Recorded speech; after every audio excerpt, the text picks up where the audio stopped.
What are you doing? I don't think you're supposed to do that. Yeah, that's happened. And where do you think you're going tonight, man?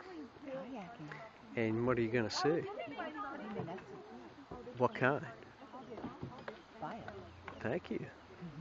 Well, we got a group here. How many folks are here tonight? Yeah, you guys make it and then send it to us so we can try. We're making it. In the interest of not getting hit by a car, I'm going to have everybody kind of move over here off the road, and I'm going to stand in the road and see if I can attract the cars. You guys can all face me. You're going to want to spread out because we're going to do a little paddling and safety while we're here, so spread out a little bit as much as you can. I'm pretty loud, so you'll be able to hear me no matter where you go. How many, raise your hand if you kayaked before? Oh, look at all these experienced people. Never before in your life?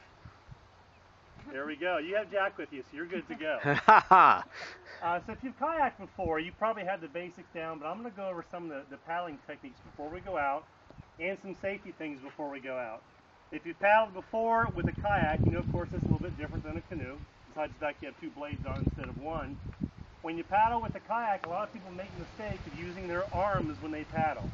Most of your strength does not come from your arms. If you use your arms to paddle with this current, you're going to get tired really quick. Fortunately, we have with us tonight Mr. Bronson. Mr. Bronson is known as Steamboat Bronson because during our summer camp, most of our kids can't paddle. They're smaller than you, and he's been known to tow 3 kayaks back at one time with kids standing in them. So he's got tow ropes and ready to tow you if you need it. Basic paddling, your hands should be about shoulder width apart, maybe a little bit wider. Uh-oh.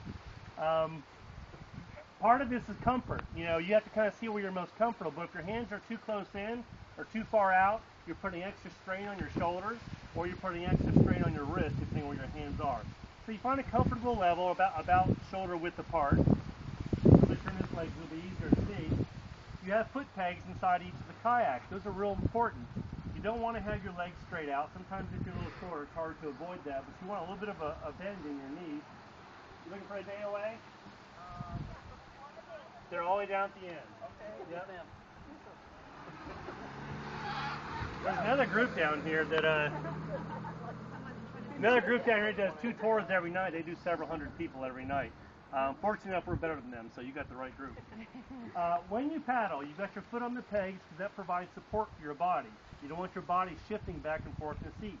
Sometimes, especially if you're a little shorter, you have a tendency to sort of slouch down. When you do that, you're putting extra stress on your back, on your shoulders, and everything.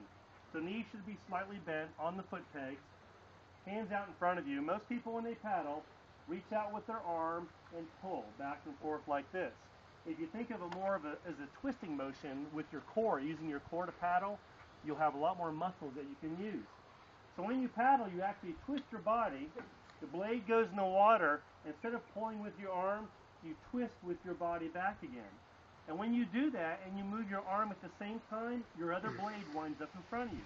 That one goes in, twist your body and back again. This is called the forward stroke. There's several strokes, but for us, this is our survival stroke. It'll get us through the current tonight, which is the most important thing.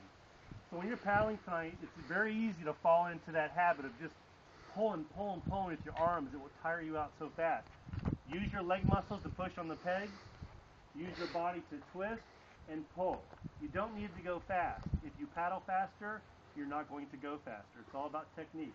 If you pull and get the next paddle ready, put it in, and pull and twist your body back and forth, you'll do a lot better than just using all arms. Basic turning. When we're turning out there, 2 different ways to turn. One is called the wide sweep turn. After you take your paddle and kind of put it out as far as you can without losing it, and you pull the water like this, and that will turn your boat around, and that works fine 80% of the time.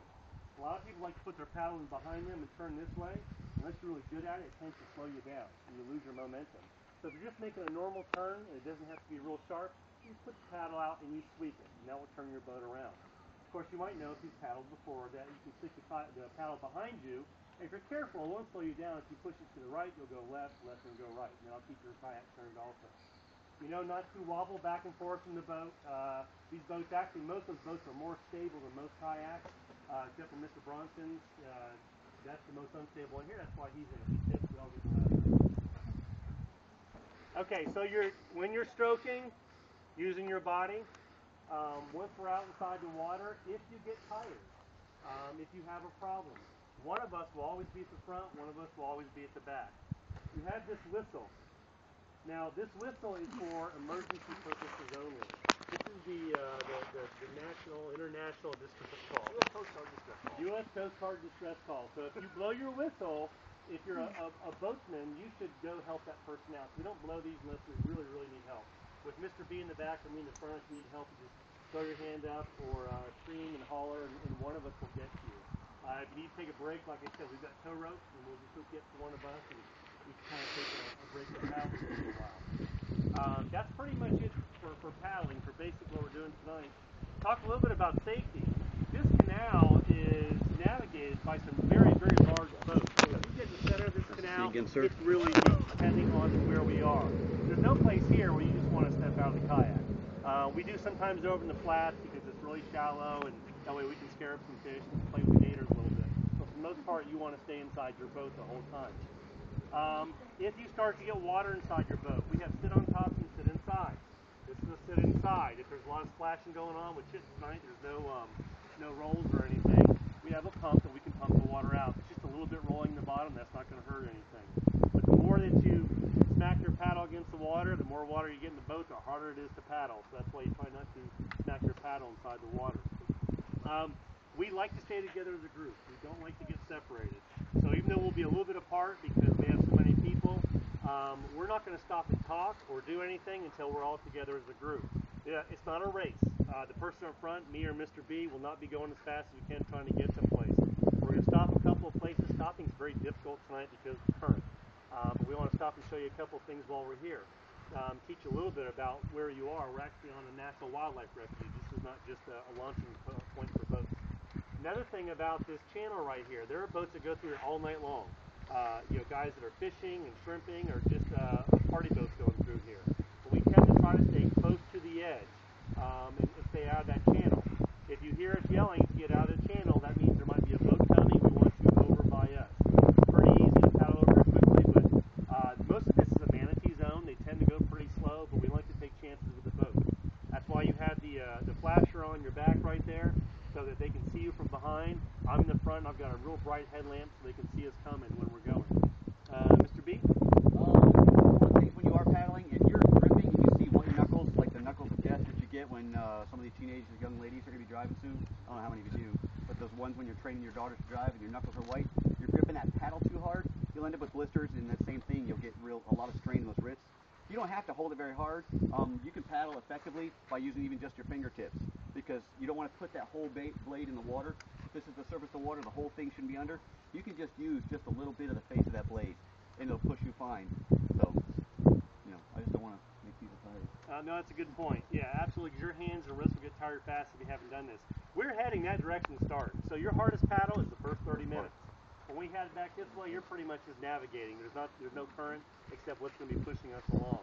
What we're going to do is we're going to go to the front boats, up there front first, and let you guys start loading up. Mr. B, I'll have you go on the water.